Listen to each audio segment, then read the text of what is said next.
اعوذ باللہ من الشیطان الرجیم بسم اللہ الرحمن الرحیم بسم اللہ الرحمن الرحیم الحمد للہ رب العالمین الرحمن الرحیم مالک یوم الدین إياك نعبد وإياك نستعين اهدنا الصراط المستقيم صراط الذين أنعمت عليهم غير المغضوب عليهم ولا الضالين.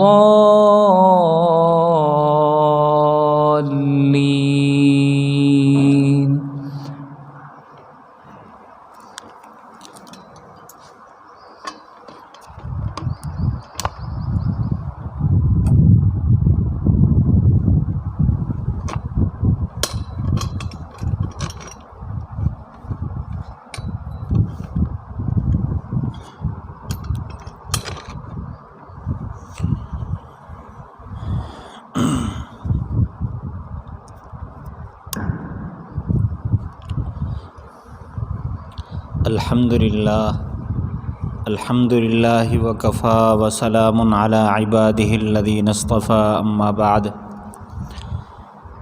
اعوذ باللہ من الشیطان الرجیم بسم اللہ الرحمن الرحیم الحمد للہ رب العالمین الرحمن الرحیم مالک یوم الدین ایاک نعبد و ایاک نستعین اہدنا الصراط المستقیم صراط الذين أنعمت عليهم غير المغضوب عليهم ولا الضالين.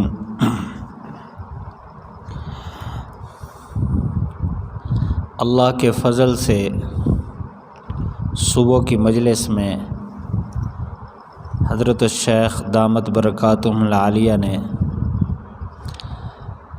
بسم اللہ کرا دی ہے اور اکابرین کا جو طرز دورہ تفسیر تھا اس پر بھی تفصیلی گفتگو فرمائی.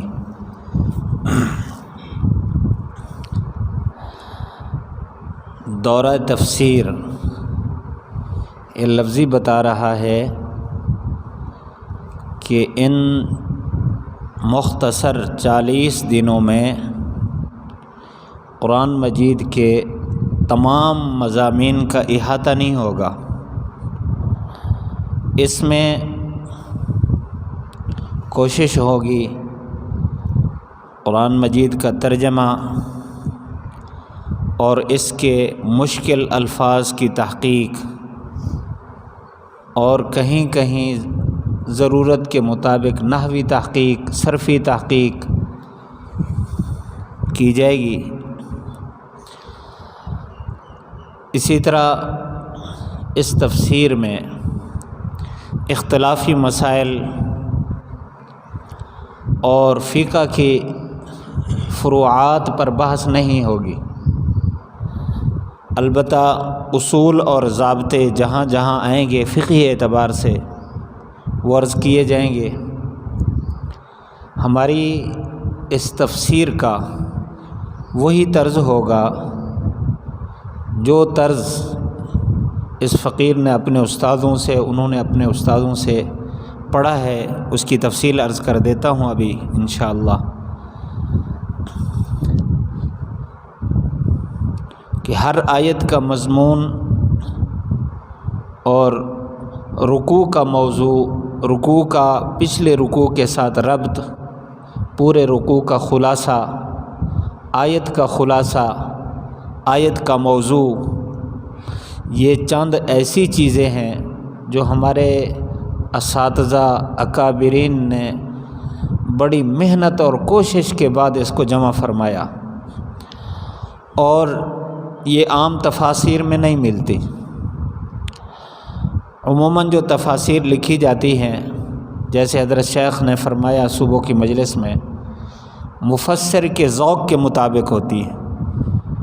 کسی تفسیر میں فقہی ذوق غالب ہے، کسی میں اصلاحی ذوق غالب ہے، اور کسی میں نحوی اور صرفی تحقیق غالب ہے، اور کسی میں علم معانی کو بیان کیا گیا ہے، کہیں فلسفہ ہے، منطق ہے، اس کا غلبہ ہے۔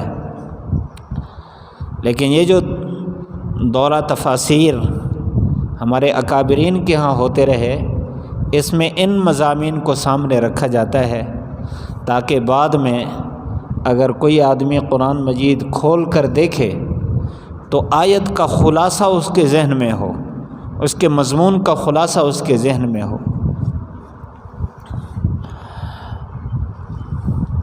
قرآن مجید کی تفسیر جس ترتیب پر ہم پڑھیں گے، میں نے یہ قرآن مجید کی تفسیر اپنے استاد تفسیر حضرت مولانا منظور احمد نعمانی صاحب دامت برکاتہم العالیہ سے پڑھی ہے۔ مولانا منظور احمد نعمانی صاحب دامت برکاتہم العالیہ خانپور میں جو مدرسہ ہے مخزن العلوم، وہاں حضرت درخاستی رحمۃ اللہ علیہ کے ہاں ابتدا سے آخر تک پڑھے، ان کے زیر تربیت رہے اور تفسیر بھی انہی سے پڑھی۔ بعد میں حضرت کے ہی تشکیل سے وہ ظاہر پیر میں جا کر ایک مدرسے میں تدریس شروع فرمائی، اور اب تک وہیں تدریس فرما رہے ہیں، اور تقریباً دورہ حدیث کی ساری کتابیں خود پڑھاتے ہیں اکیلے۔ اللہ تعالیٰ نے ان کو ظاہری باطنی علوم میں بڑی مہارت عطا فرمائی۔ عمر رسیدہ ہیں لیکن علمی ذوق اعلیٰ درجے کا ہے، اور طبیعت بالکل سادہ۔ ہم نے کبھی نہیں دیکھا ان کے کپڑے استری ہوئے بالکل سادہ، لیکن صاف ستھرا رہتے، خوشبو کا بڑا اہتمام رکھتے۔ ان سے ہم نے تفسیر پڑھی ہے، اب تک وہ پڑھا رہے ہیں کراچی میں، ہر سال 15 پارے پڑھاتے ہیں۔ تو ہم نے جب پڑھا تقریباً ان کا دورہ تفسیر کا پہلا سال تھا، دورہ تفسیر پڑھانے کا پہلا سال تھا، اس میں مکمل تفسیر انہوں نے پڑھائی۔ حضرت درخاستی رحمۃ اللہ علیہ کے ساتھ بھی انہوں نے دورہ تفسیر پڑھایا، 15 پارے حضرت عبداللہ درخاستی رحمۃ اللہ علیہ پڑھاتے تھے، 15 پارے مولانا منظور احمد نعمانی صاحب دامت برکاتہم العالیہ پڑھاتے تھے۔ تو ان کی زیر نگرانی انہوں نے پڑھایا، اور خود انہوں نے تفسیر مولانا عبداللہ درخاستی رحمۃ اللہ علیہ سے پڑھی۔ ان کا طرز بھی یہی تھا۔ مولانا عبداللہ درخاستی رحمۃ اللہ علیہ نے تفسیر پڑھی ہے، مولانا حسین علی میاں والی کا علاقہ ہے وہاں بھچراں، جس طرح یہ قادر پراں ایک علاقہ ہے، میاں والی کے ایک علاقے قصبے کا نام ہے وہاں بھچراں، تو وہاں رہتے تھے مولانا حسین علی صاحب رحمۃ اللہ علیہ۔ تقریباً ہمارے اکابرین اکثر نے انہی سے تفسیر پڑھی ہے۔ مولانا عبداللہ بہلوی رحمۃ اللہ علیہ نے بھی انہی سے پڑھی، مولانا سرفراز خان صفدر رحمۃ اللہ علیہ نے بھی انہی سے پڑھی، مولانا عبداللہ درخاستی رحمۃ اللہ علیہ نے بھی انہی سے پڑھی، مولانا غلام اللہ صاحب رحمۃ اللہ علیہ انہوں نے بھی تفسیر مولانا حسین علی رحمۃ اللہ علیہ سے پڑھی ہے۔ تو گویا اس پاکستان کے وہ استاد الکل ہیں، ہماری تفسیر کی سند ان کے پاس جا کر ملتی ہے۔ انہوں نے تفسیر پڑھی ہے مولانا محمد مظہر نانوتوی رحمۃ اللہ علیہ سے، مولانا رشید احمد گنگوہی رحمۃ اللہ علیہ کے خاص شاگرد تھے۔ انہوں نے تفسیر پڑھی ہے شاہ اسحاق رحمۃ اللہ علیہ سے۔ شاہ اسحاق رحمۃ اللہ علیہ شاہ عبدالعزیز رحمۃ اللہ علیہ کے نواسے تھے، اور انہوں نے مکمل جو علوم حاصل کیے شاہ عبدالعزیز رحمۃ اللہ علیہ سے حاصل کیے، اور انہوں نے اپنے نواسے پر خاص شفقت فرمائی، ان کی تربیت فرمائی، اور یہی شاہ اسحاق رحمۃ اللہ علیہ شاہ عبدالعزیز رحمۃ اللہ علیہ کے جانشین بھی تھے۔ اور شاہ عبدالعزیز رحمۃ اللہ علیہ نے یہ تفسیر اپنے ابا شاہ ولی اللہ محدث دہلوی رحمۃ اللہ علیہ سے پڑھی، تو ہماری تفسیر کی یہ سند اس طرح جاتی ہے کہ میں نے پڑھا مولانا منظور احمد نعمانی صاحب دامت برکاتہ العالیہ سے، انہوں نے تفسیر پڑھی ہے مولانا عبداللہ درخاسی رحمۃ اللہ علیہ سے، انہوں نے تفسیر پڑھی ہے مولانا حسین علی صاحب سے، انہوں نے مولانا مظہر نانوتوی رحمۃ اللہ علیہ سے، انہوں نے شاہ اسحاق رحمۃ اللہ علیہ سے، شاہ اسحاق رحمۃ اللہ علیہ نے شاہ عبدالعزیز رحمۃ اللہ علیہ سے، انہوں نے شاہ ولی اللہ رحمۃ اللہ علیہ سے پڑھی۔ اور ہمارے تفسیر اور حدیث کے جتنے علوم ہیں ہندوستان میں ان کا منبع، ان کا چشمہ شاہ ولی اللہ محدث دہلوی رحمۃ اللہ علیہ ہیں۔ حدیث کی کوئی سند بھی ان سے کراس کر کے اوپر نہیں جاتی، ان کے واسطے سے اوپر جاتی ہے۔ تفسیر کی یہ سند بھی ان کے واسطے سے اوپر جاتی ہے۔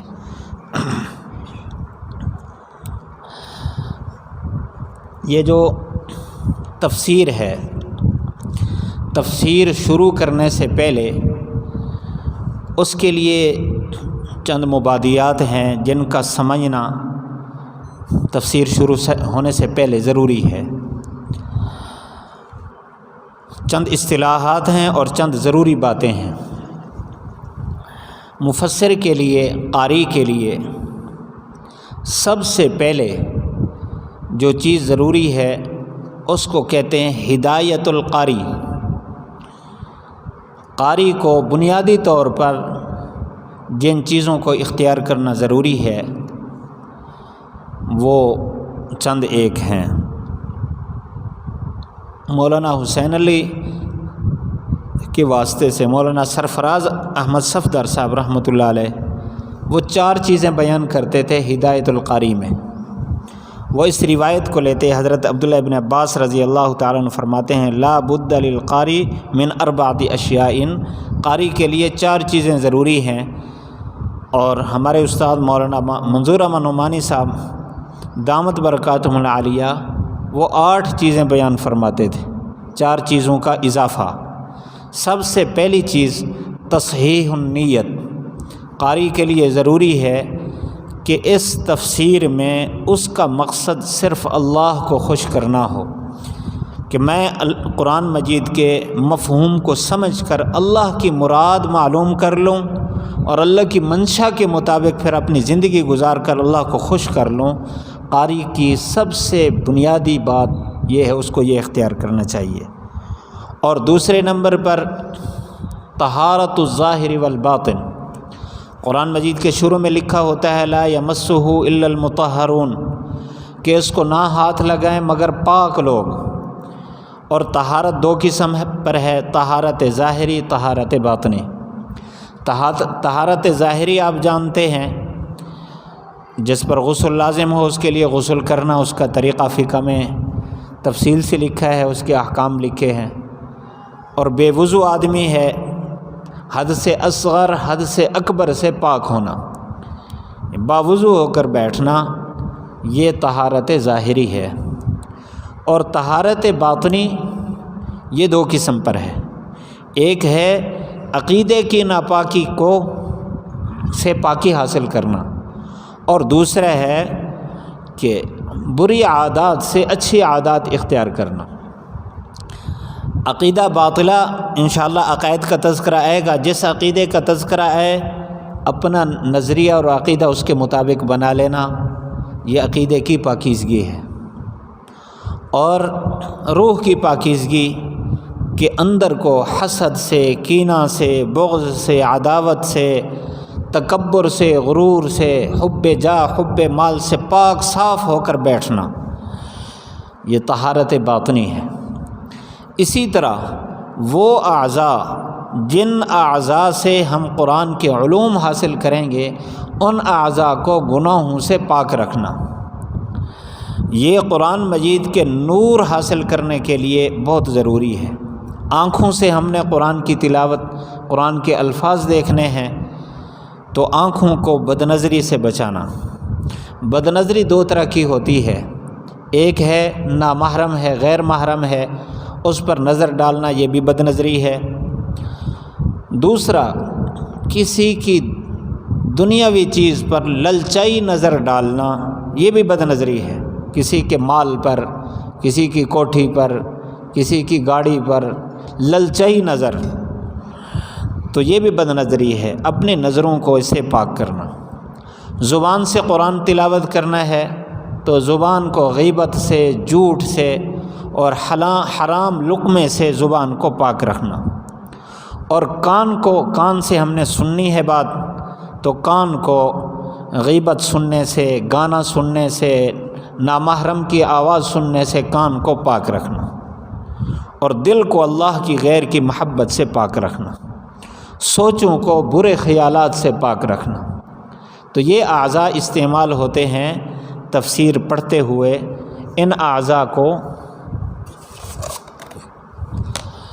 طہارت ظاہری کے ساتھ اور طہارت باطنی کے ساتھ مطہر رکھنا، منور رکھنا، یہ بنیادی بات ہے۔ اسی طرح تیسری چیز فرمایا تعظیم القرآن المجید۔ اللہ تعالیٰ نے قرآن مجید کی ابتدا میں فرمایا ذالک الکتاب لا ریب فیہ۔ ذالک اس میں اشارہ بعید کے لیے ہے، جو عظمت کی طرف اشارہ کر رہا ہے کہ عظمت کے اعتبار سے بہت بلند کتاب ہے۔ تو ہمارے دل میں جتنا اس کی عظمت ہوگی اتنا ہمارے لیے اس کو وقت دینا، اس میں غور فکر کرنا، اس میں اپنا دماغ خرچ کرنا، سوچ فکر خرچ کرنا ہمارے لیے آسان ہوگا۔ ہمیشہ انسان ادھر ہی متوجہ رہتا ہے جس چیز کی عظمت اس کے دل میں بیٹھ جائے۔ قرآن کی عظمت جتنا زیادہ ہوگی ہمارا دل دماغ اتنا ہی قرآن کی طرف متوجہ ہوگا۔ اور قرآن مجید کی عظمت پر بے شمار آیات، بے شمار احادیث اور اولیاء کے فرامین موجود ہیں جو قرآن کی عظمت پر دلالت کرتے ہیں۔ چوتھی چیز کثرت ذکر اللہ کو خوب یاد رکھنا۔ قرآن کی تلاوت کے ساتھ ساتھ اللہ تعالیٰ کی یاد تو ہوتی ہے، اس لیے کہ جس کا کلام پڑھا جا رہا ہو اس کا ذہن میں تصور کا آنا ایک طبعی چیز ہے۔ جب اللہ کا کلام پڑھا جا رہا ہوگا، اللہ کی بات پڑھی جا رہی ہوگی تو ضرور اللہ کا دھیان اور خیال آئے گا۔ لیکن اس حالت میں شیطان بڑی کوشش کرتا ہے ادھر ادھر کے خیالات دل میں ڈالنے کی۔ اپنے دل کو بار بار اللہ کی طرف متوجہ رکھنا، دل کو اللہ کے ساتھ جوڑے رکھنا، اس سے دل منور رہے گا اور قرآن کا نور دل میں آئے گا۔ پانچویں چیز اجتناب عن فضول النظر والکلام۔ یہ پہلے بھی ضمناً بات آ چکی کہ اپنی نظر کو، اپنی زبان کو غیر ضروری باتوں سے بھی محفوظ رکھنا، فضولیات سے محفوظ رکھنا۔ چھٹی چیز الاجتناب عن صحبت الاغنیاء و اہل الہوی۔ مالداروں کی صحبت سے اور اسی طرح جو خواہش پرست لوگ ہیں ان کی صحبت سے اپنے آپ کو بچا کے رکھنا۔ اغنیاء کی صحبت، اغنیاء سے مراد وہ لوگ ہیں جن کے دلوں میں مال کی محبت ہے، ان کی مجلس مال کی محبت کے ساتھ ہمیشہ اسی کے تذکرے کے ساتھ رہتی ہے۔ ایسے لوگوں کی صحبت سے اپنے آپ کو بچا کے رکھنا، کیونکہ جس چیز کا تذکرہ سنیں اور جیسے دلوں کے ساتھ اپنا دل ملائیں گے دل میں وہی چیزیں آئیں گی۔ تو اللہ کی محبت کے لیے ضروری ہے اہل اللہ کی مجلس۔ اس لیے ساتویں چیز اختیار صحبت العلماء والصلحاء، نیک لوگوں کی اور علماء کی صحبت اختیار کرنا۔ یہ 7 چیزیں۔ اور 8ویں چیز قرآن مجید کی تلاوت کو کثرت سے اختیار کرنا، یعنی اس میں غور فکر کرتے رہنا اور اس کو دیکھتے رہنا، یہ 8ویں چیز ہے۔ 8 چیزیں ہدایت القاری کے طور پر ضروری ہیں۔ جو قرآن مجید کی تفسیر، قرآن مجید میں غور فکر کرنا چاہتا ہے اس کے لیے 8 چیزیں ضروری ہیں۔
آگے چند اصطلاحات ہیں.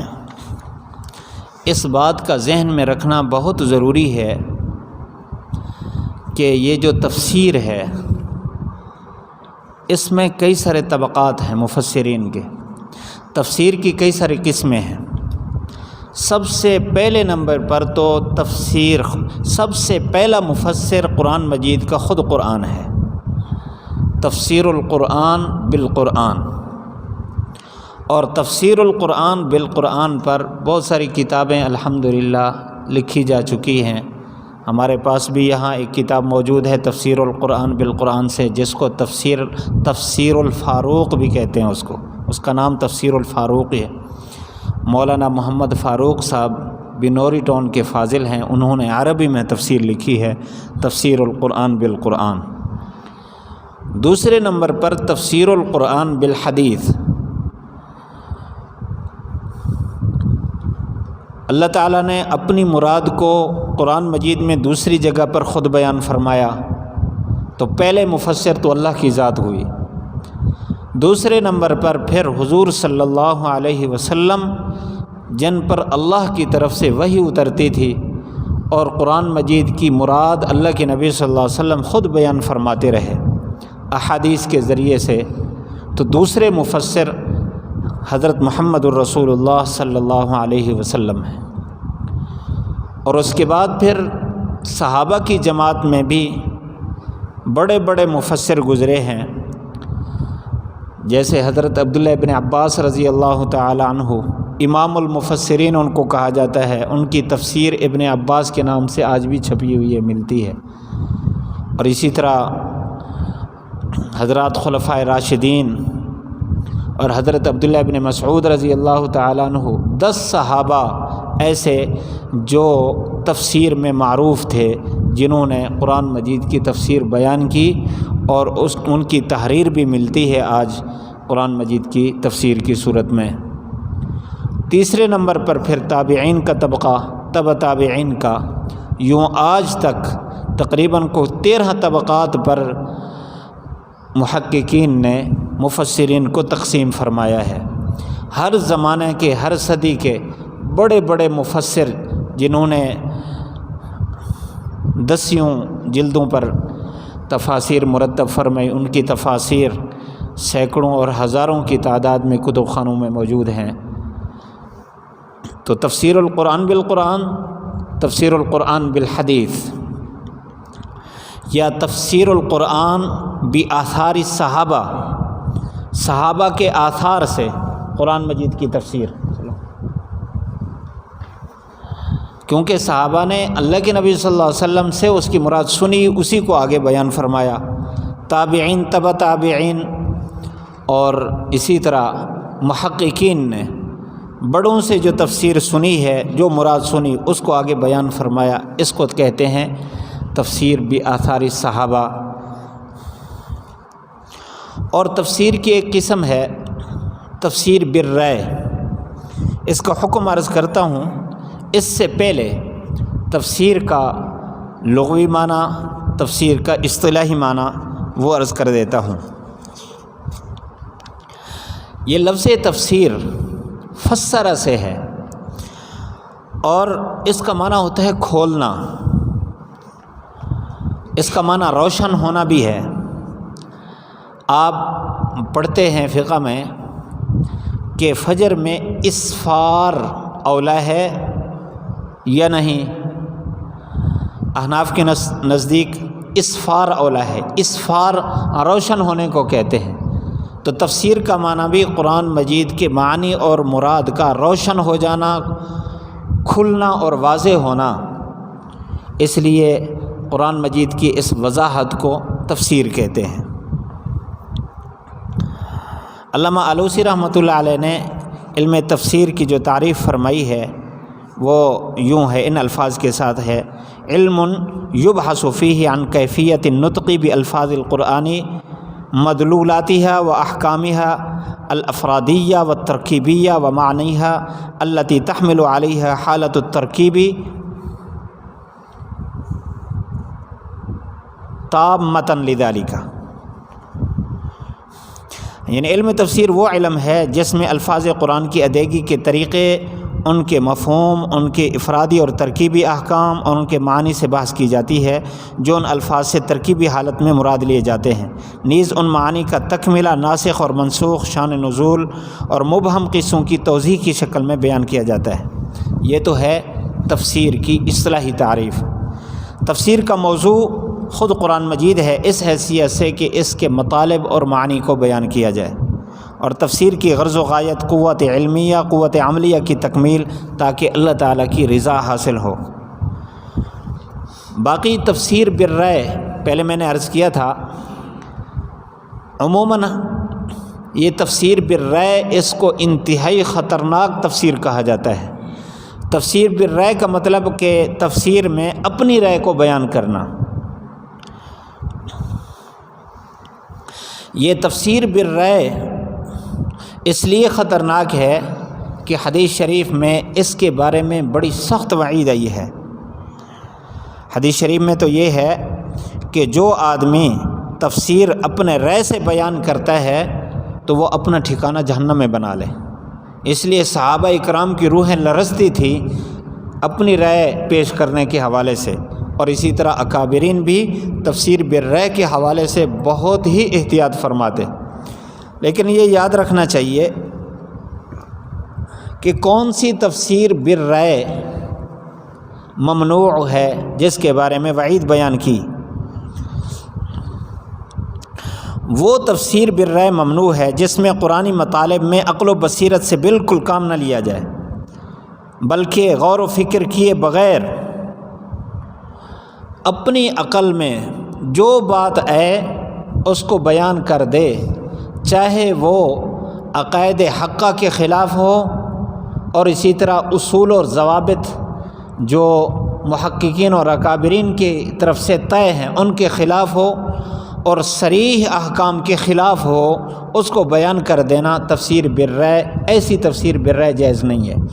باقی اگر قرآن مجید کے کسی معنی کے احتمالات کو بیان کیا جائے اور اس کے مصداقات کو بیان کیا جائے، مثال کے طور پر بھئی فلاں جو آیت ہے آج کے زمانے میں فلاں کام جو ہو رہا ہے یہ بھی اس آیت کا مصداق ہے، اس طرح اس کو بیان کرنا، یہ تفسیر بالرأی مقصود ہے، کیونکہ قرآن مجید ایک زندہ کتاب ہے، ہر زمانے کے لیے اس میں رہنمائی موجود ہے۔ قرآن مجید کا کوئی حکم ایسا جو آج کے کسی حوالے سے، کسی رسم کے اعتبار سے یا ماحول میں کسی واقع پیش آنے والے واقعے پر منطبق کرنا، یہ ممنوع نہیں ہے بلکہ یہ مقصود ہے۔ چند اصطلاحات ہیں جن کا سمجھنا بہت ضروری ہے۔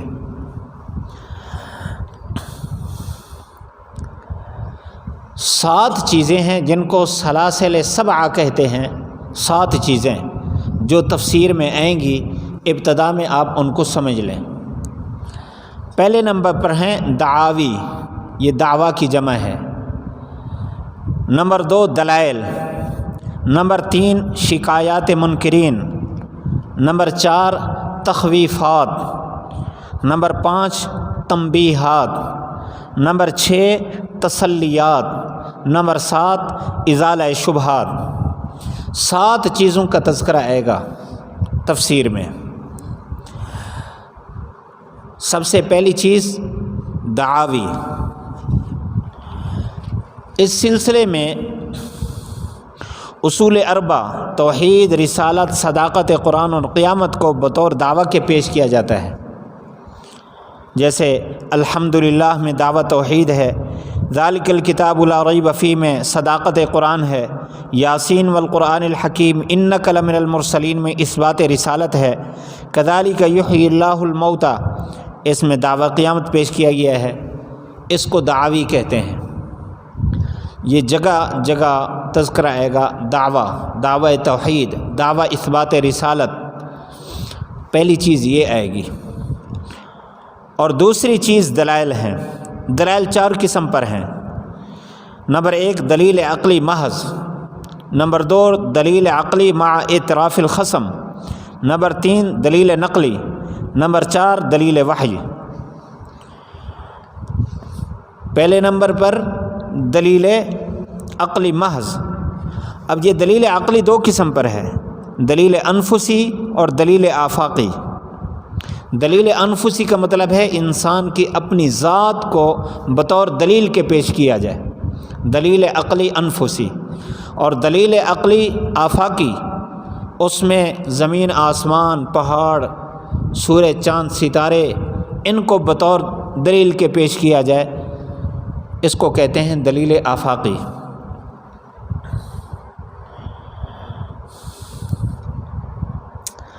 دوسرے نمبر پر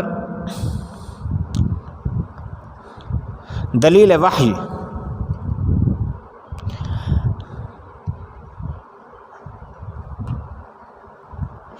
مثلا قل انی نہیت ان اعبد الذین تدعون من دون اللہ، یہ دلیل وحی ہے کہ مجھے روکا گیا کہ میں عبادت کروں ان کی جن کو تم پکارتے ہو اللہ کے علاوہ۔ اور یہ دلیل نقلی جو ہے یہ 7 قسم پر ہے۔ دلیل نقلی از کتب سابقہ، یعنی دلیل نقلی کو پچھلی کتابوں سے ثابت کیا جائے، جیسے قرآن مجید میں وَلَقَدْ آتَيْنَا مُوسَى الْكِتَابَ وَجَعَلْنَاهُ هُدًى لِبَنِي اسرائیل، یہ دلیل نقلی پچھلی کتابوں سے کہ ہم نے موسیٰ علیہ السلام کو جو کتاب عطا فرمائی اس کتاب میں کیا تھا، یہ دلیل نقلی ہے۔ دلیل نقلی از انبیاء سابقین اجمالا وما ارسلنا من قبلک من رسول الا نوحی الیہ انہ لا الہ الا انا فاعبدون، کہ آپ سے پہلے جس رسول کو بھی ہم نے بھیجا ہم نے اس کی طرف یہ وحی کی ہے لا الہ الا انا، میرے علاوہ کوئی الہ نہیں ہے، بس میری عبادت کرو۔ یہ انبیاء علیہم السلام کی طرف سے دلیل ہے اجمالی طور پر۔ اور دلیل نقلی از انبیاء سابقین تفصیلا، جیسے قرآن مجید میں ہے وَاذْكُرْ فِي الْكِتَابِ ابراہیم، ہر نبی کی الگ الگ دعوت کو پیش کیا گیا بطور دلیل کے، یہ دلیل نقلی از انبیاء ہے۔ دلیل نقلی از علماء اہل کتاب، اہل کتاب علماء کی طرف سے بطور دلیل کے کوئی چیز پیش کرنا۔ الذین آتیناہم الکتاب یتلونہ حق تلاوتہ اولئک یؤمنون بہ۔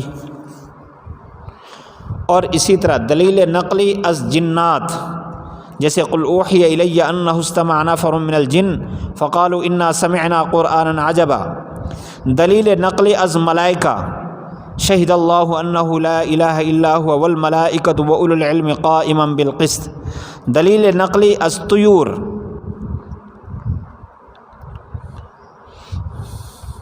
اللہ یسجدوا للہ الذی یخرج الخبأ فی السماوات والارض ویعلم ما تخفون وما تعلنون۔ یہ دلائل ہیں دوسرے نمبر پر۔ پہلے نمبر پر دعاوی تھے، دوسرے نمبر پر دلائل۔ تو دلائل کی تفصیل آ گئی، دلیل عقلی اور دلیل نقلی اور دلیل وحی۔ دلیل عقلی کی قسمیں بھی آ گئیں، دلیل وحی تو ایک ہی ہے، اور دلیل نقلی کی 7 قسمیں آ گئیں۔ تیسری چیز ہے شکایات منکرین۔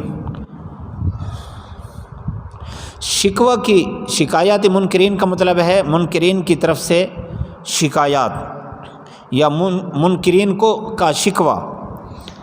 شکوہ کی ابتدا اکثر قول سے ہوگی، اور کبھی شکوہ کے ساتھ جواب شکوہ بھی مذکور ہوگا۔ وَيَقُولُونَ مَتَىٰ هَٰذَا الْوَعْدُ إِن كُنتُمْ صَادِقِينَ قُلْ إِنَّمَا الْعِلْمُ عِندَ اللَّهِ، یہ ہوگی شکایات۔ چوتھے نمبر پر ہوں گی تخویفات۔ تخویف بھی 2 قسم پر ہے، تخویف دنیاوی، تخویف اخروی۔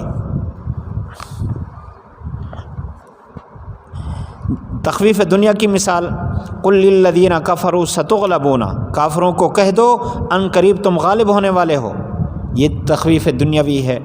تخویف اخروی وتحشرون الی جہنم، یہ تخویف اخروی ہے۔ اس کے مقابلے میں مومنین کے لیے بشارات ہیں، اللہ تعالیٰ بشارات دیتے ہیں مومنین کو۔ اور پانچویں چیز تنبیہات ہیں، یہ 3 قسم پر ہیں۔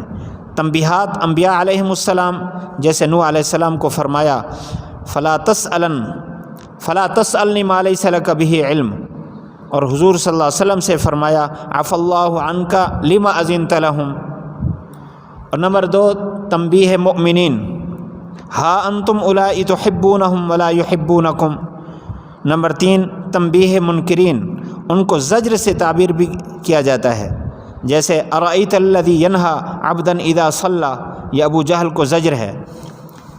چھٹی چیز جو تفسیر میں بیان ہوگی وہ تسلیات ہیں۔ یہ تسلیات 2 قسم پر ہیں، تسلیات انبیاء علیہم السلام، جیسے وَإِن يُكَذِّبُوكَ فَقَدْ كُذِّبَتْ رُسُلٌ مِّن قَبْلِكَ، یہ حضور صلی اللہ علیہ وسلم کو تسلی ہے۔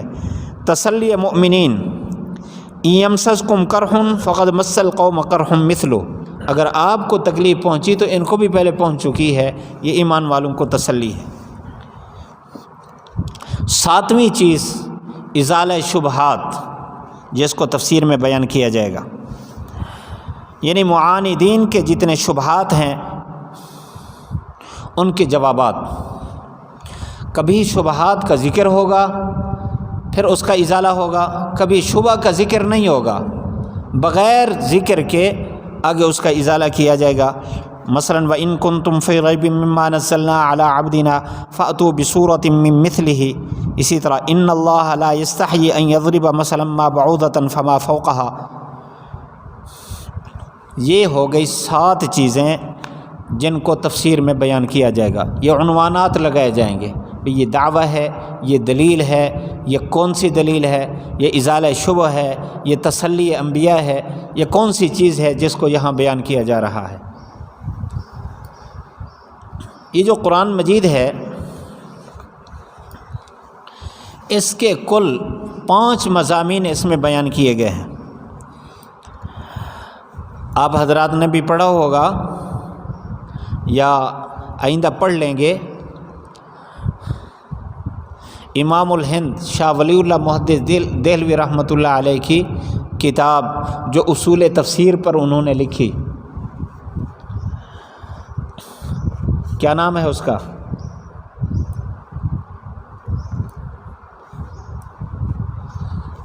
جلالین کے ساتھ جس کو پڑھتے ہو، ہاں، الفوز الکبیر۔ اس میں آپ نے پڑھا علوم 5 قسم پر ہیں، پڑھا تھا نا؟ یہ پورے قرآن مجید کا خلاصہ ہے، یعنی قرآن مجید میں مقصودی طور پر شاہ ولی اللہ محدث دہلوی رحمۃ اللہ علیہ کے ہاں مقصودی طور پر 5 مضامین پر مشتمل ہے۔ نمبر 1 علم المخاصمت، جس کا دوسرا نام علم المناظرہ بھی ہے، یعنی فرق باطلہ کے عقائد باطلہ اور اعمال فاسدہ کا بذریعہ دلائل اربع اس کا ابطال اور ازالہ شبہ نیز عقائد صحیحہ کا اثبات، یہ علم المخاصمت ہے۔ نمبر 2 علم الاحکام، جتنے اوامر ہیں اور جتنے نواہی ہیں یہ سارے علم الاحکام ہیں۔ تیسرے نمبر پر تذکیر بآلاء اللہ، یعنی اللہ تعالیٰ کے انعامات کا تذکرہ، یہ تذکیر بآلاء اللہ۔ تذکیر بایام اللہ، یعنی امم سابقہ پر جو حالات آئے ہیں اللہ کی طرف سے گرفت آئی ہے اس کا تذکرہ، اس کو تذکیر بایام اللہ کہتے ہیں، اس کو تخفیف دنیاوی بھی کہتے ہیں۔ نمبر 5 تذکیر بما بعد الموت، یا تذکیر بالموت وما بعد الموت، موت کا تذکرہ اور موت کے بعد آنے والے حالات کا تذکرہ، یہ 5 قسم کے علوم ہیں قرآن مجید کو مقصودی طور پر بیان کیا گیا۔ باقی جتنی چیزیں ہیں ساری بطور دلیل کے ہیں، بطور تائید کے ہیں، یا ان پر جو شبہات ہیں ان کے ازالے کے طور پر ہیں۔ امام غزالی رحمۃ اللہ علیہ نے قرآن مجید میں 4 مقصودی مضامین قرار دیے۔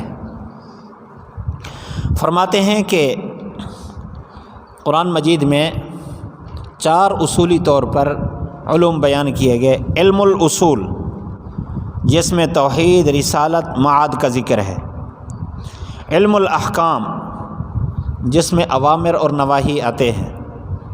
علم القصص جس میں انبیاء سابقین اور ان کے اقوام کا تذکرہ ہے، علم القصص۔ اور نمبر 4 علم السلوک۔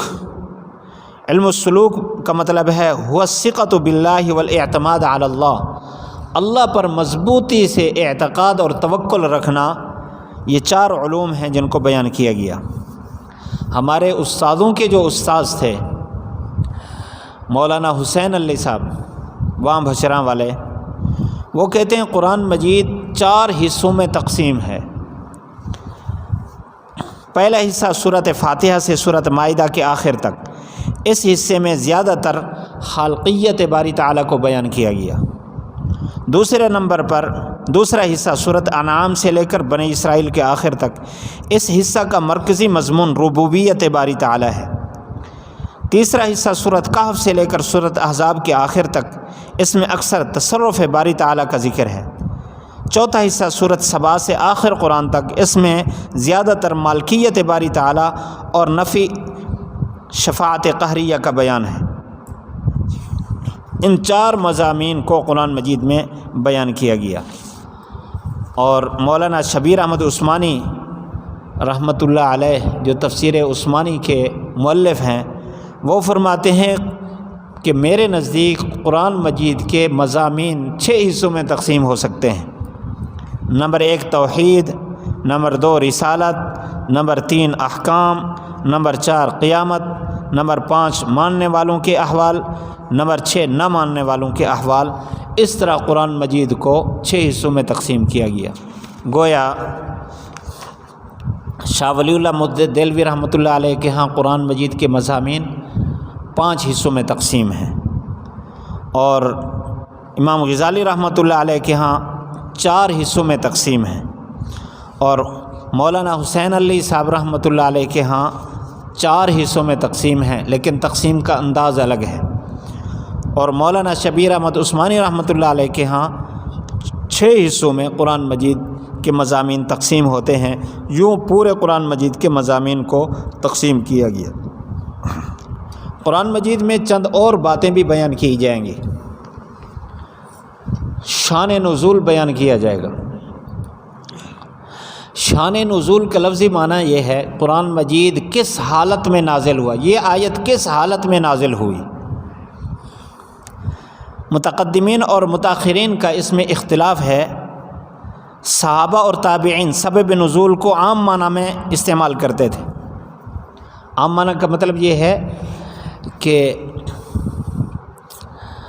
وہ یہ فرماتے کوئی واقعہ پیش آیا، اللہ کی طرف سے آیت نازل ہوئی، تو فرماتے کہ یہ آیت فلاں موقع کے لیے نازل ہوئی۔ کبھی ایسا ہوتا قرآن مجید کی وہ آیت نازل ہو چکی، بعد میں کوئی واقعہ پیش آیا، تو اس واقعے میں بطور شہادت کے، بطور تائید کے اس آیت کو بیان کر کے کہتے کہ یہ آیت اسی واقعے کے لیے بیان کی گئی ہے۔ مطلب ان کا یہ ہوتا کہ آیت میں جو بھی حکم آیا ہے، اس حکم کا جہاں بھی موقع آئے گا یہ آیت اس پر فٹ ہوگی، وہ حکم وہ موقع اس آیت کا شان نزول ہے۔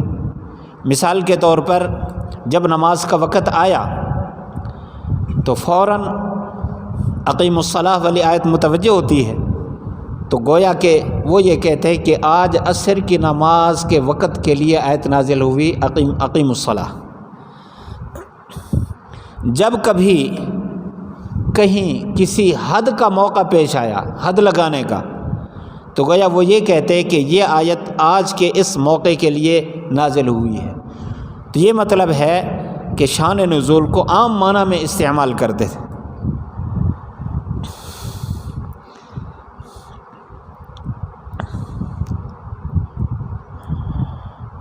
اور بعض حضرات کے ہاں شان نزول خاص وہ واقعات جن واقعات کے وقت وہ آیت نازل ہوئی اسی کو شان نزول قرار دیتے۔ ہمارے جو امام الہند شاہ ولی اللہ مدد دہلوی رحمۃ اللہ علیہ، انہوں نے الفوز الکبیر میں لکھا کہ صحیح بات یہ ہے کہ قرآن مجید ایک زندہ کتاب ہے، اور اس کا ہر حکم موقع کی مناسبت سے گویا نازل ہوا ہے، تو جب کسی آیت کا کوئی ورود، کوئی انطباق، کسی آیت کا کوئی انطباق کا موقع ہوگا تو وہی موقع اس آیت کا شان نزول ہے۔ جیسے میں نے مثالیں عرض کی، اور صحابہ اکرام کے ہاں جو معنی اس وقت مشہور تھا اسی معنی کو لیتے ہیں کہ شان نزول کا یہ مطلب ہے۔ دوسری بات ہے ربط آیات۔ اس بارے میں بھی علماء تفسیر کے درمیان تھوڑا سا اختلاف ہے۔ بعض اس ربط کے قائل نہیں ہیں، وہ یہ کہتے ہیں قرآن مجید یہ ایک شاہی احکام کی طرح ہے۔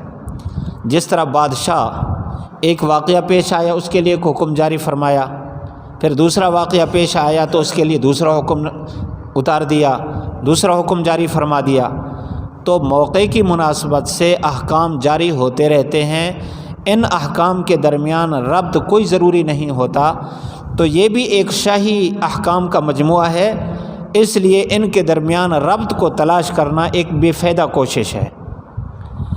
بعض مفسرین کی رائے یہ ہے، لیکن دوسرے بعض مفسرین یہ کہتے ہیں کہ قرآن مجید اللہ کا کلام ہے اور اللہ تعالیٰ قادر مطلق ہے، اس کا کوئی حکم بھی بغیر ربط کے نہیں ہے، اس وجہ سے تمام آیات کا آپس میں ایسے ربط ہے جیسا کہ ایک دھاگے میں پروئے ہوئے موتی ہوتے ہیں، کوئی نہ کوئی آیت کا آیت کے ساتھ، ایک مضمون کا دوسرے مضمون کے ساتھ، ایک صورت کا دوسرے صورت کے ساتھ ضرور ربط ہوگا۔ اور یہی مزاج ہمارے اکابرین میں مولانا حسین علی صاحب رحمۃ اللہ علیہ کا تھا، اور مولانا عبداللہ بہلوی رحمۃ اللہ علیہ، مولانا عبداللہ درخواستی رحمۃ اللہ علیہ، ان حضرات کا یہی ذوق تھا۔ مولانا عبداللہ بہلوی رحمۃ اللہ علیہ نے ہر رکوع کا دوسرے رکوع کے درمیان ربط تلاش فرمایا اور لکھایا، انشاءاللہ ہم بھی اس کو لکھائیں گے، اور بعض آیات کا بعض آیات کے ساتھ ربط، یہ سارا کا سارا آپ کے سامنے آتا رہے گا۔ یہ حضرات فرماتے ہیں کہ قرآن مجید کی آیات موتیوں کی طرح پروئی ہوئی ہیں، ایسا نہیں ہے کہ کیفا متفقہ یوں آیات بیان کر دی گئی ہوں۔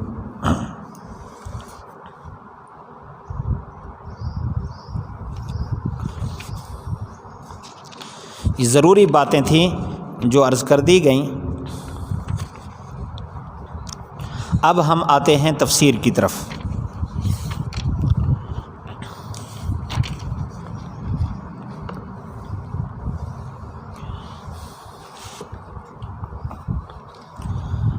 بسم اللہ الرحمن الرحیم۔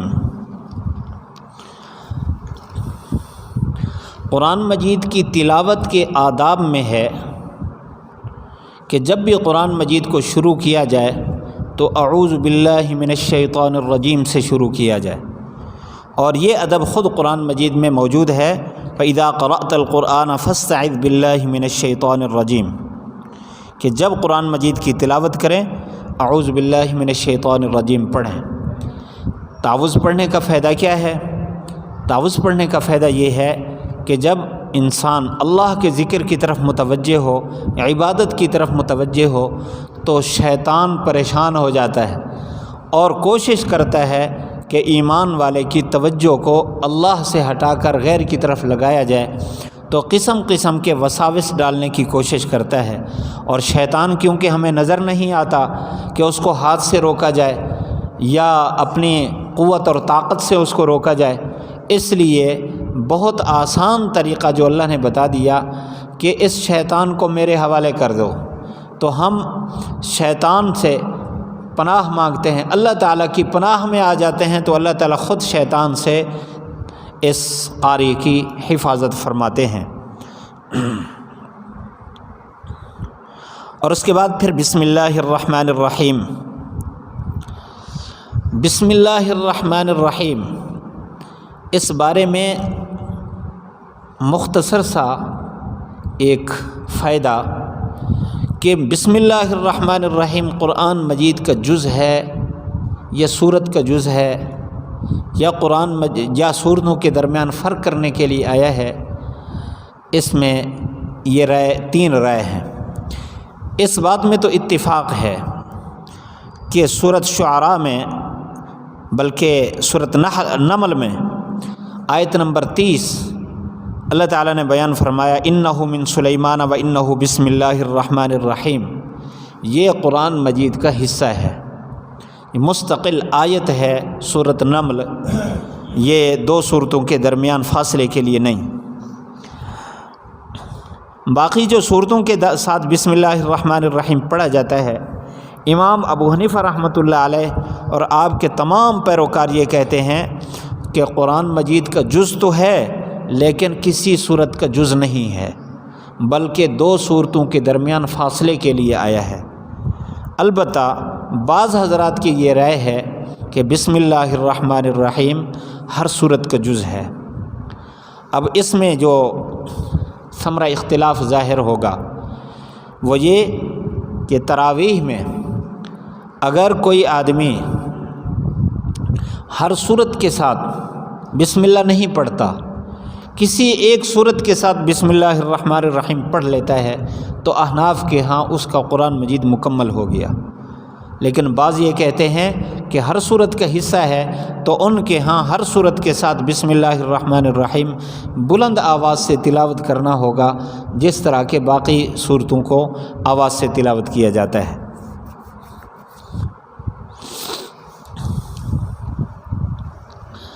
یہ جو بسم اللہ الرحمن الرحیم ہے، اگر اس کی تحقیق شروع کریں گے تو باقی تحقیق، پھر اسم کی تحقیق، پھر لفظ اللہ کی تحقیق، پھر رحمان کی تحقیق، رحیم کی تحقیق، اتنی زیادہ تفصیل میں ہم نہیں پڑھیں گے، کیونکہ اگر یہ تفاصیل شروع کر لی جائیں تو 40 دن کے اندر ہمارا قرآن مجید مکمل نہیں ہو سکتا. تو خاص ضروری باتیں عرض کی جائیں گی. باقی قرآن مجید کی تفاسیر 20 جلدیں موجود ہیں. ہر لفظ کی تحقیق پر اللہ تعالیٰ نے اکابرین کو بہت ذوق عطا فرمایا، اللہ ان کو جزائے خیر دے. ہر پہلو سے انہوں نے تصانیف کو بھر دیا. قرآن مجید میں تقریباً 300 سے زیادہ علوم ہیں، ہر علم پر مستقل تصانیف موجود ہیں. ان تصانیف کا تعارف اگر آدمی کرانے لگ جائے، صرف تعارف، تو اس پر بھی کئی دن لگ جائیں گے. اس لیے اختصار کے ساتھ عرض کرتے ہیں، یہ بسم اللہ الرحمن الرحیم میں جو با ہے، بعض کے نزدیک یہ مصاحبت کے لیے ہے اور بعض کے نزدیک یہ استعانت کے لیے ہے. مصاحبت کے لیے ہو تو اس کا مطلب یہ ہوگا کہ ہم اللہ کے نام کے ساتھ اس تلاوت کو شروع کرتے ہیں، اور بعض کے نزدیک یہ برکت کے لیے ہے تو مطلب یہ ہوگا اللہ کے نام کی برکت کے ساتھ شروع کرتے ہیں. بعض کے نزدیک استعانت کے لیے ہے تو مطلب یہ ہوگا اللہ کے نام سے ہم اللہ کی مدد طلب کر کے آگے ہم تلاوت کرتے ہیں. تو ان میں سے جو معنی بھی لے لیا جائے کوئی اس میں تضاد نہیں ہے. آگے الرحمن الرحیم 3 نام ہیں، لفظ اللہ، لفظ رحمان، لفظ رحیم. لفظ اللہ کا معنی بہت وسیع ہے. لفظ اللہ اس ذات کو کہتے ہیں جو تمام کمالات کو جامع ہو اور ہر قسم کے عیوب سے پاک ہو. لفظ اللہ اللہ کا ذاتی نام ہے اور تمام صفاتی نام اس کے اندر سموئے ہوئے ہیں. یہ اتنا وسیع نام ہے کہ اللہ تعالیٰ کی کائنات میں جتنی صفات کا ظہور ہے وہ صفات ساری کی ساری لفظ اللہ میں موجود ہیں. اور اس کے بعد ہے رحمان اور رحیم. رحمان اس کا عام طور پر معنی کیا جاتا ہے بہت مہربان. رحیم کا معنی نہایت رحم کرنے والے. مفسرین نے رحمان کی تفسیر اور تحقیق بیان فرمائی اور رحیم کے بھی. رحمان کا معنی یہ کیا ہے، رحمان اس ذات کو کہتے ہیں جو ماننے والے پر اور نہ ماننے والے پر برابر رحمت کرے. ایمان والے اور کافر کو برابر عطا کرے. اور رحیم اس ذات کو کہتے ہیں جو ایمان والوں کو خصوصی طور پر عطا کرے. اس لیے رحمان کا ظہور ہے دنیا میں اور صفت رحیم کا ظہور ہوگا آخرت میں. دنیا میں اللہ تعالیٰ ایمان والوں کو بھی عطا کر رہا ہے، کافروں کو بھی عطا کر رہا ہے۔ البتہ قیامت کے دن صرف ایمان والوں کو انعامات سے نوازا جائے گا، کافروں کو پکڑا جائے گا، اللہ تعالیٰ ان کو انعامات سے نہیں نوازیں گے۔ اس لیے کہا جاتا ہے رحمان الدنیا و رحیم الآخرہ، دنیا میں اللہ تعالیٰ کی صفت رحمان کا ظہور ہے اور آخرت میں صفت رحیم کا ظہور ہوگا۔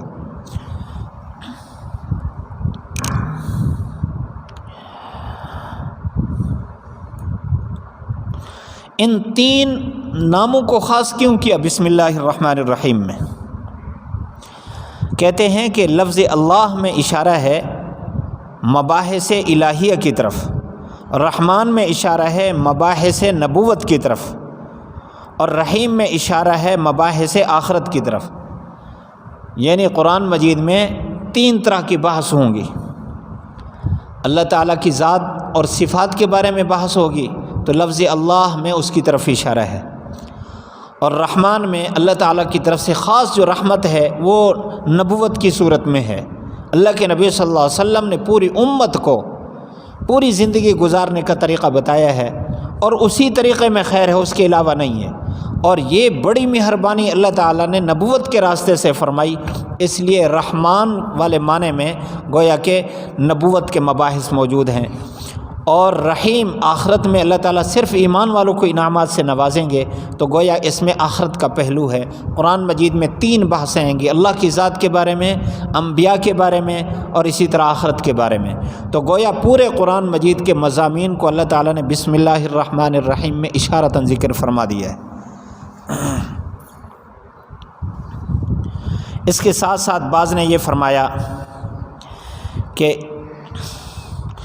تسمیہ میں عظمت اور اہمیت قراءت قرآن کی طرف بھی اشارہ ہے، اور فنائے نفس کی طرف بھی اشارہ ہے کہ قرآن مجید کی تلاوت انسان کا اپنا کمال نہیں ہے، اللہ تعالیٰ کی عطا ہے، اور اللہ تعالیٰ کی ذات کے بقا کی طرف بھی اشارہ ہے، اور بندے کے اللہ کے محتاج ہونے کی طرف بھی اشارہ ہے، اور اسی طرح اللہ تعالیٰ کا مخلوق سے بالکل مستغنی ہونا اس طرف بھی اشارہ موجود ہے، اور بندے کو اللہ سے مانگنے کا طریقہ اور تعلق تعلیم عبدیت کا بھی اشارہ موجود ہے، اور اس کے ساتھ ساتھ اللہ تعالیٰ کے تعارف کی طرف بھی اشارہ موجود ہے۔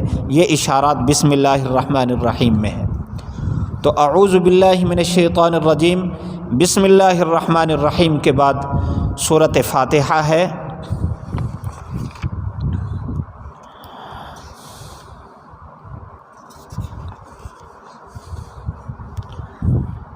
یہ جو سورۃ فاتحہ ہے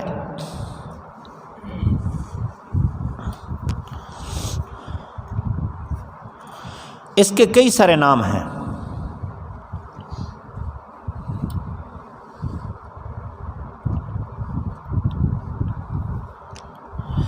اس کو فاتحۃ الکتاب بھی کہتے ہیں، اس لیے کہ قرآن مجید سورۃ فاتحہ سے شروع ہو رہی ہے۔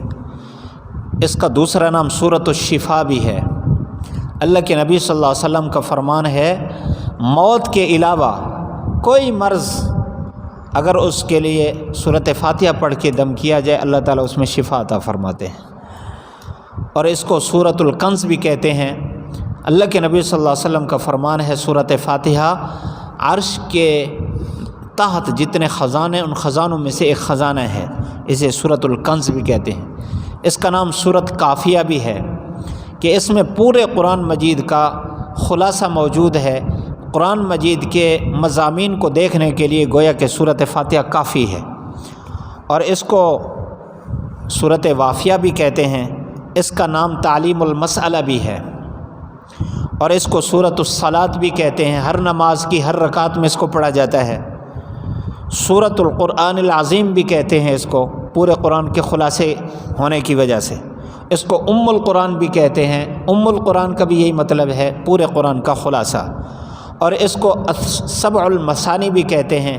سبع کا معنی 7 ہے، اس میں 7 آیات ہیں۔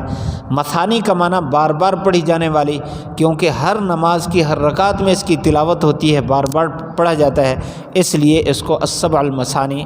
تو اس کے 10 نام ہیں یہ معروف۔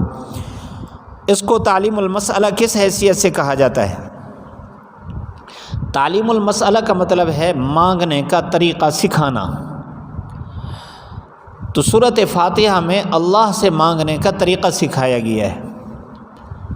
کیسے کہ پہلے زمانے میں فقیر جب کسی بادشاہ کی دربار میں جاتے تو طریقہ یہ ہوتا ہے، آج کل بھی فقیر ایسا کرتے ہیں، جا کر پہلے اس کی سخاوت کو بیان کرتے ہیں، اس کے کمالات کو بیان کرتے ہیں، اور پھر اپنے بڑوں کا ان کے بڑوں کے ساتھ تعلق اور اپنا اس کے ساتھ تعلق اس کا اظہار کرتے ہیں۔ کہتے ہیں ہمارا تو پہلے یہ کہتے ہیں کہ آپ کے ابا دادا تو بڑے ہی سخی تھے، کوئی ان کے دروازے سے خالی نہیں جاتا تھا، اور وہ حاجی تھے، نمازی تھے، پتہ نہیں کیا کچھ ان کو بنا دیتے ہیں، ہوں یا نہ ہوں۔ پھر اس کے بعد کہتے ہیں ہمارے بابا دادا کا تو تمہارے دربار کے ساتھ پرانا تعلق ہے، ہم بھی تمہارے درباری ہیں، تمہارے دروازے سے کبھی خالی نہیں گئے۔ تو اپنا یوں تعلق ظاہر کر کے پھر کہتے ہیں کہ ہمیں خیرات چاہیے۔ تو جو بادشاہ ہوتا ہے یا چودھری ملک ہوتا ہے، جو ڈیرے والا ہوتا ہے، جب وہ اپنی تعریفات، اپنے تعلقات سنتا ہے تو پھر اس کو خالی نہیں موڑتا۔ بالکل یہی انداز سورۃ فاتحہ میں ہے۔ اللہ تعالیٰ نے ابتدا میں جو تعلیم سکھائی ہے، الحمدللہ رب العالمین الرحمن الرحیم مالک یوم الدین، یہاں تک صرف اللہ تعالیٰ کی صفات ہیں۔ ایاک نعبد و ایاک نستعین میں اپنا اور اللہ کی ذات کا ساتھ تعلق، اور پھر اہدنا الصراط المستقیم میں آخر تک مسئلہ ہے کہ ہمیں سیدھا راستہ دکھا، ان لوگوں کا راستہ جن پر تو نے انعام کیا، لیکن اس سے بچانا جس پر تو نے عذاب ڈالا، جن کو پکڑا ان کے راستے سے ہمیں بچانا۔ تو یہ اللہ تعالیٰ نے سوال کرنے کا طریقہ سکھایا ہے، اس لیے اس کو سورۃ تعلیم المسئلہ بھی اس کو کہتے ہیں۔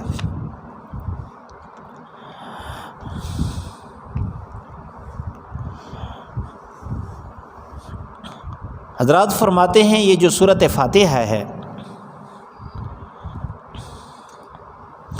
اس میں 5 مضامین بیان کیے گئے، وہ جو شاہ ولی اللہ محدث دہلوی رحمۃ اللہ علیہ نے لکھے 5 مضامین۔ فرماتے ہیں الحمدللہ رب العالمین میں علم المخاصمہ ہے، الرحمن الرحیم میں تذکیر بھی اعلیٰ اللہ ہے، اور مالک یوم الدین میں تذکیر بما بعد الموت، ایاک نعبد و ایاک نستعین میں علم الاحکام ہے، صراط الذین انعمت علیہم سے آخر تک تذکیر بھی ایام اللہ ہے، کیونکہ اس میں علم القصص کا اجمالاً تذکرہ ہے۔ یہ کیسے؟ الحمدللہ رب العالمین میں علم المخاصمت کیسے ہے، یعنی مناظر کا علم، تو اس میں اللہ تعالیٰ نے گویا دلیل بیان فرمائی کہ اللہ ساری تعریفوں کے لائق اس لیے ہے کہ وہ سب کو پال رہا ہے، جو سب کو پالے تعریف کے لائق وہی ہے۔ اور الرحمن الرحیم میں تذکیر بھی اعلیٰ اللہ، کہ اس نے دنیا میں ہر کافر اور ایمان والے پر اپنے انعامات کی بارش کر رکھی ہے، تو اللہ کے انعامات کا تذکرہ۔ اور مالک یوم الدین میں تذکیر بما بعد الموت، مالک یوم الدین قیامت کے دن کا مالک، آخرت کو یاد دلایا گیا۔ ایاک نعبد و ایاک نستعین میں عبدیت کا تذکرہ ہے، گویا کہ بتا دیا تمہارے اوپر اللہ تعالیٰ کی عبادت لازم ہے، تو علم الاحکام آ گیا اس میں۔ اور صراط الذین انعمت علیہم میں تذکیر بھی ایام اللہ ہے، کہ پہلے لوگوں پر جن پر انعام ہوا ان کا تذکرہ ہے، اور جو پکڑے گئے ان کا تذکرہ ہے۔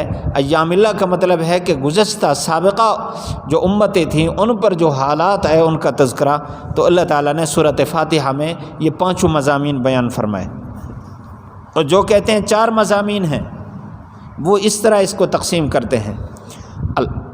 کہتے ہیں الحمد میں توحید ہے، رب العالمین میں رسالت، الرحمن الرحیم مالک یوم الدین میں قیامت، یہاں تک علم الاصول بھی آ گیا۔ اور ایاک نعبد میں علم الاحکام، ایاک نستعین میں علم السلوک، اہدنا الصراط المستقیم میں علم القصص آ گیا۔ یہ 4 مضامین یہاں آ گئے۔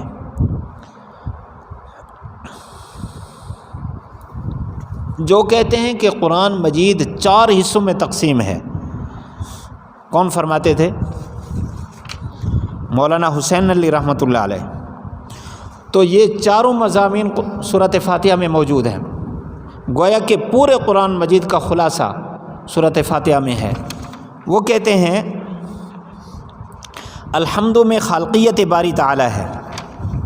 آپ نے پہلے سنا سورۃ فاتحہ سے سورۃ مائدہ تک خالقیت باری تعالی کا تذکرہ ہے. تو اسی طرح یہ مضمون الحمدللہ ان الفاظ میں ہے، کیونکہ اس میں ذات سے اس کی صفت لازمہ مشہورہ مراد ہے خالقیت باری تعالی. اور رب العالمین میں ربوبیت باری تعالی ہے. یہ دوسرا حصہ ہوا جو سورۃ انعام سے سورۃ بنی اسرائیل کے آخر تک جاتا ہے. اور ایاک نعبد میں علم الاحکام ہے، ایاک نعبد میں تصرف باری تعالی ہے، جو سورۃ کہف سے سورۃ احزاب تک جاتا ہے. اور مالک یوم الدین میں مالکیت باری تعالی اور نفی شفاعت قہریہ ہے، جو سورۃ سبا سے لے کر قرآن مجید کے آخر تک جاتا ہے.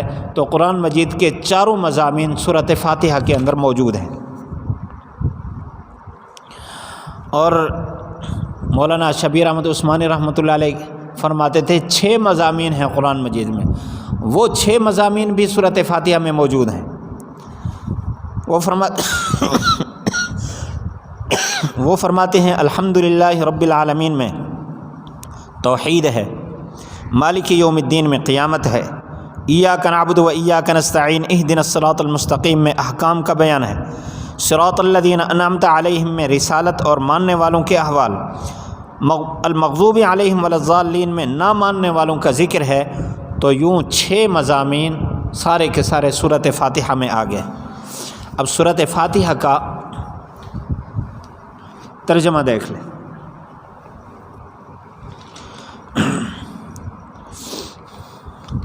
الحمدللہ رب العالمین، سب تعریفیں اللہ کے لیے ہیں جو تمام جہانوں کا پالنے والا ہے.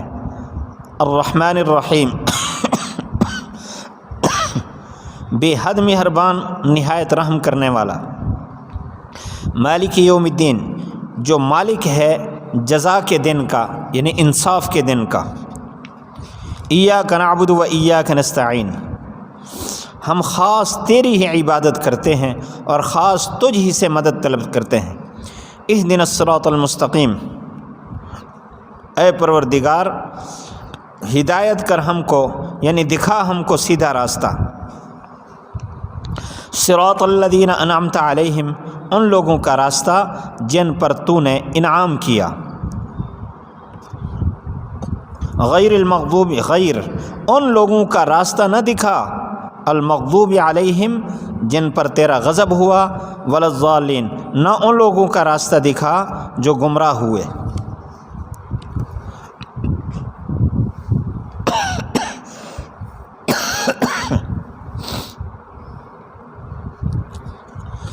یہ قرآن مجید کی سب سے پہلی صورت ہے. اس کے نام پہلے میں نے عرض کر دیے. ایک دو باتیں اور جو رہ گئیں. سورت کو سورت کیوں کہتے ہیں؟ سورت کا معنی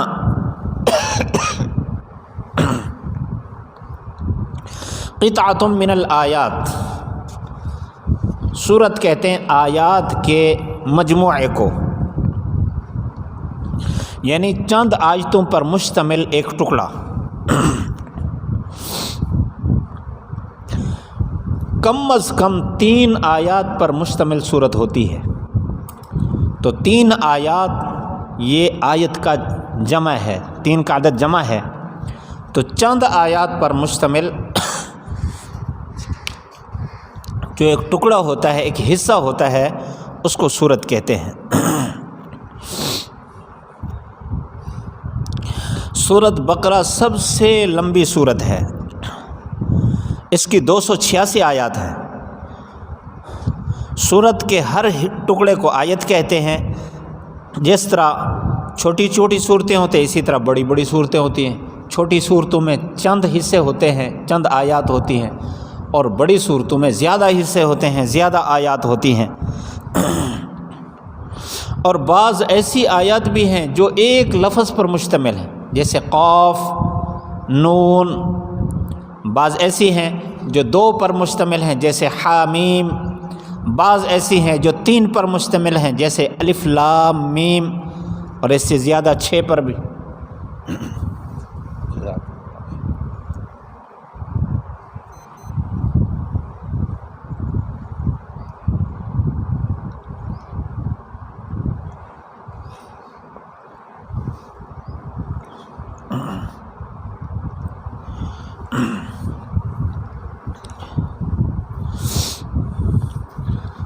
یہ تو ہے سورت کا معنی، اور آیت کا معنی ہے علامت۔ عربی میں آیت علامت کے لیے بولا جاتا ہے، دلیل کے لیے بھی بولا جاتا ہے، عبرت کے معنی میں بھی آتا ہے، معجزہ اور حکم کے معنی میں بھی آتا ہے۔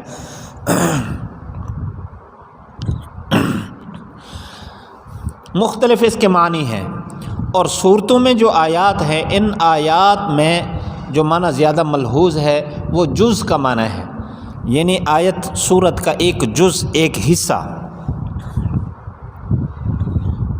قرآن مجید میں کل 114 صورتیں ہیں، اور آیات کے بارے میں مختلف اقوال ہیں۔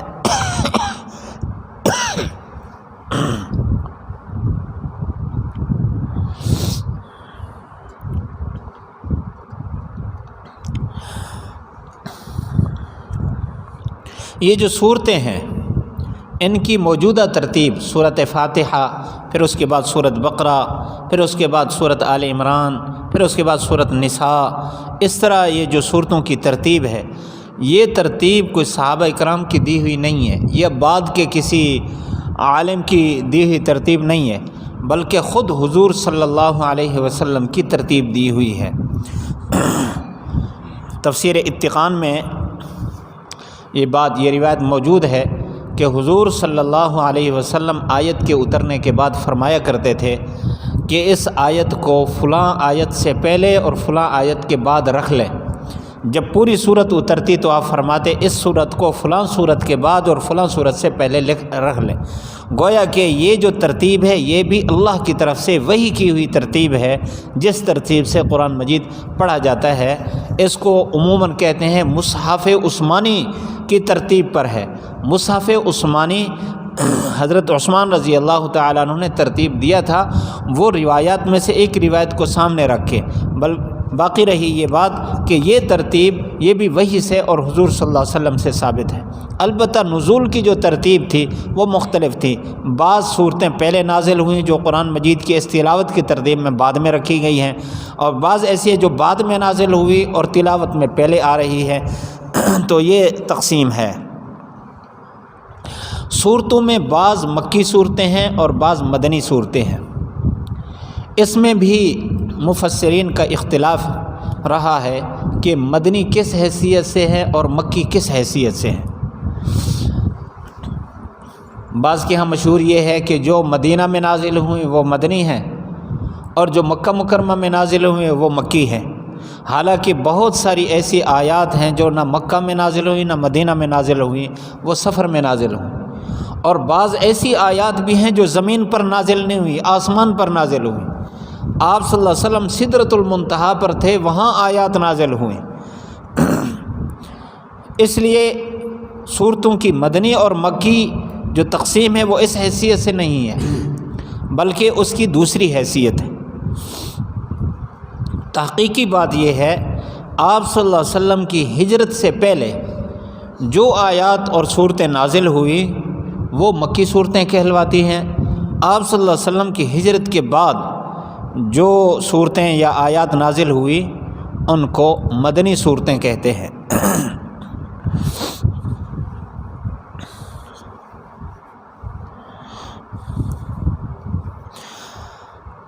یہ جو صورتوں کی تقسیم ہے طوالت کے اعتبار سے،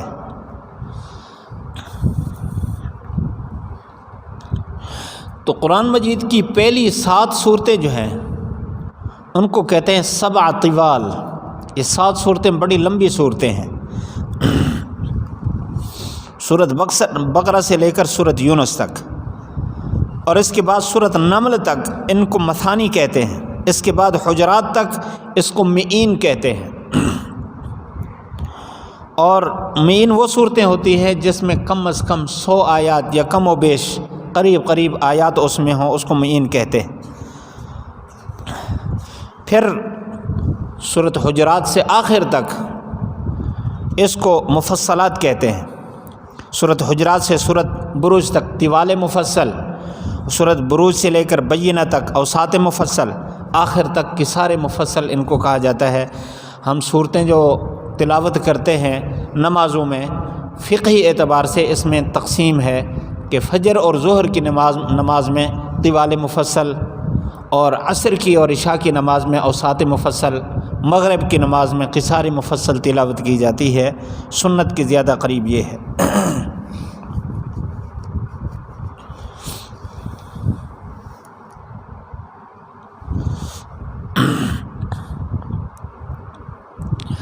بعض حضرات نے مکی اور مدنی جو صورتیں ہیں ان کی کچھ علامات بیان فرمائی ہیں، وہ علامات بھی آپ فائدے کے طور پر سن لیں۔ بعض خصوصیات تو ایسی ہیں جو قاعدہ کلیہ کا درجہ رکھتی ہیں، بعض ایسی ہیں جو اکثری ہیں، کلی نہیں ہیں۔ جو قاعدہ کلیہ کا درجہ رکھتی ہیں وہ چند ایک ہیں۔ ہر وہ صورت جس میں لفظ کلا ہوگا، جس کا معنی ہوتا ہے ہرگز نہیں، یہ صورت مکی ہوگی، کیونکہ یہاں مشرکین کے عقائد اور نظریات کا رد کیا گیا۔ جتنے درجے کا اس میں یہ عقیدہ راسخ تھا، باطل عقیدہ، اتنے درجے کی اس پر تنبیہ ہے۔ یہ ہے اس لیے کلا کا لفظ مکی صورتوں میں ہے، مدنی صورتوں میں نہیں ہے۔ اور تقریباً یہ 15 صورتیں ہیں جس میں 33 دفعہ لفظ کلا آیا ہے۔ اور اسی طرح ہر وہ صورت جس میں حنفی مسلک کے مطابق سجدہ تلاوت ہے وہ مکی صورت ہے، وہ مدنی صورت نہیں ہے۔ تیسرا، سورۃ بقرہ کے علاوہ ہر وہ صورت جس میں حضرت آدم علیہ السلام کا تذکرہ ہے وہ مکی صورت ہے۔ اور ہر وہ صورت جس میں جہاد کے احکام ہیں وہ مدنی صورت ہے۔ ہر وہ صورت جس میں منافقین کا تذکرہ ہے یہ بھی مدنی صورت ہوگی، کیونکہ منافقین کے ساتھ واسطہ پیش آیا ہے مدینہ منورہ میں ہجرت کے بعد۔ یہ چند وہ قید کلیے ہیں جو بالکل منطبق ہیں، اور اکثری باتیں چند ایک ہیں۔ مکی صورتوں میں عموماً یا ایھا الناس آیا ہے، اور مدنی صورتوں میں یا ایھا الذین آمنوا۔ مکی آیتیں اور صورتیں عموماً چھوٹی چھوٹی ہوتی اور مدنی صورتیں بڑی بڑی ہوتی۔ اور مکی صورتوں میں توحید، رسالت اور قیامت کا تذکرہ ہوا ہے، اور مدنی صورتوں میں احکام کا تذکرہ زیادہ ہے، کیونکہ ابتدا میں عقائد کی تعلیم ہوتی رہی، اور ہجرت کے بعد یہاں الحمدللہ اللہ تعالیٰ نے اسلامی اسٹیٹ بنا دیا اور لوگ جوک در جوک اسلام میں داخل ہونے لگے، تو پھر اللہ تعالیٰ کی طرف سے احکام نازل ہونا شروع ہو گئے۔ اسی طرح مکی صورتوں میں جو الفاظ استعمال ہوئے ہیں وہ پیچیدہ اور فصاحت بلاغت کے اعلیٰ درجے پر تھے، اور مدنی صورتوں میں جو الفاظ استعمال ہوئے وہ بالکل سادہ اور آسان الفاظ استعمال ہوئے، کیونکہ مکہ میں رہنے والے لوگ اپنے آپ کو فصحاء، بلغاء اور امام الفصحاء کہتے تھے، تو قرآن مجید نے وہ الفاظ استعمال کیے جن کی مثل لانے سے یہ امام الفصحاء بھی عاجز تھے، اور مدینہ منورہ میں ایسا کوئی مقابلہ کرنے والا نہیں تھا، تو اللہ تعالیٰ نے عام اور سادہ الفاظ میں پوری امت کو سمجھایا ہے، قرآن میں عبادت کے احکام سمجھائے ہیں۔ یہ تھوڑا تھوڑا یہ فرق ہے، لیکن یہ اکثری ہے، کلی نہیں ہے، کہیں اس کا برعکس بھی ہو سکتا ہے۔